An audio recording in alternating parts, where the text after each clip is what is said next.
And when you do all of that algebra, when you expand everything, so like distribute the exponent to the numerator, denominator for each of those fractions, multiply, add all the fractions, you'd end up getting 15 over 32.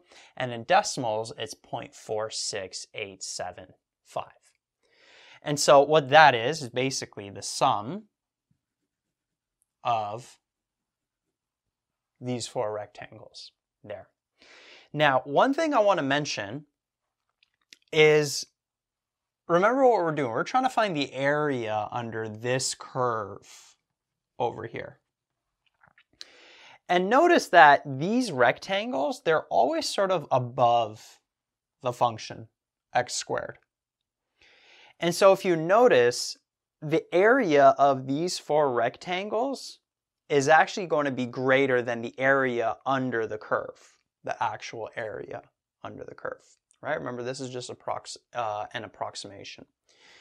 So what we know from this here is that the area under the curve definitely has to be less than these values here. Let's use the decimal, 0.46875.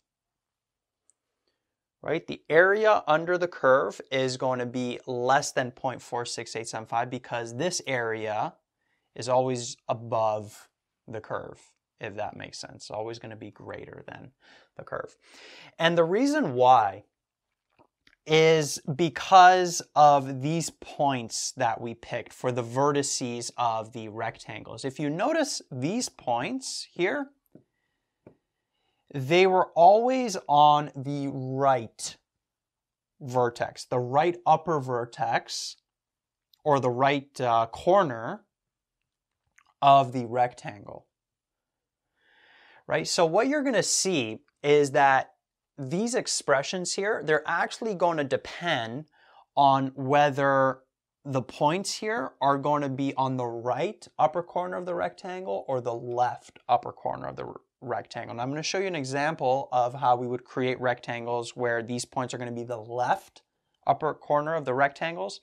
But because these are the right upper corners in this example, basically a common notation you'll see for this is you'll see R.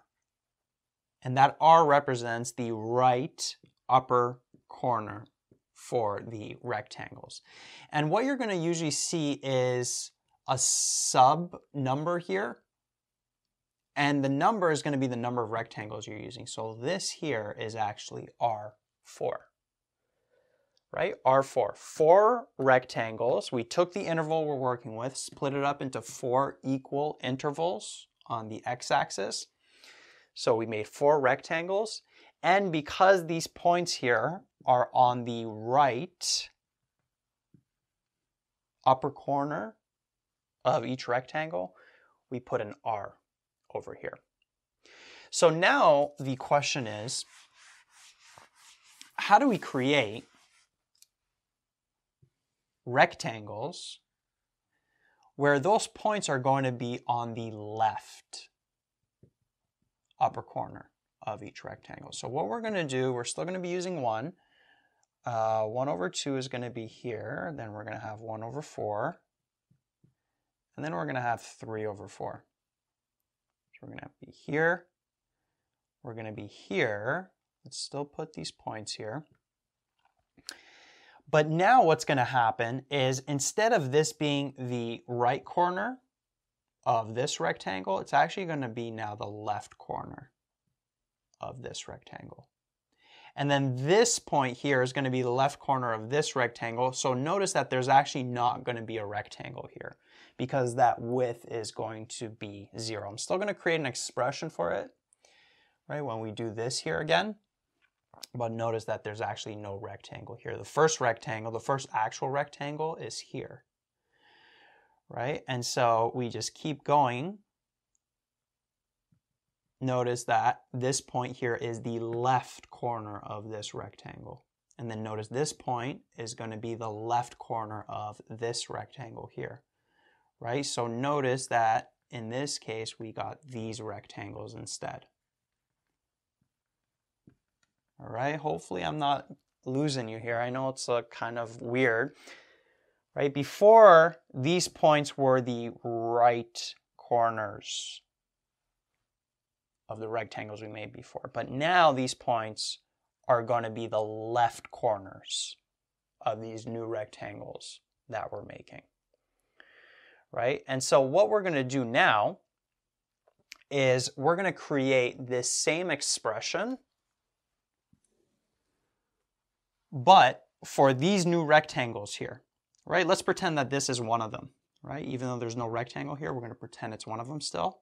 So what we're going to be doing is creating an expression for L4, right? 4 rectangles where the points are the left upper corner of each of these rectangles.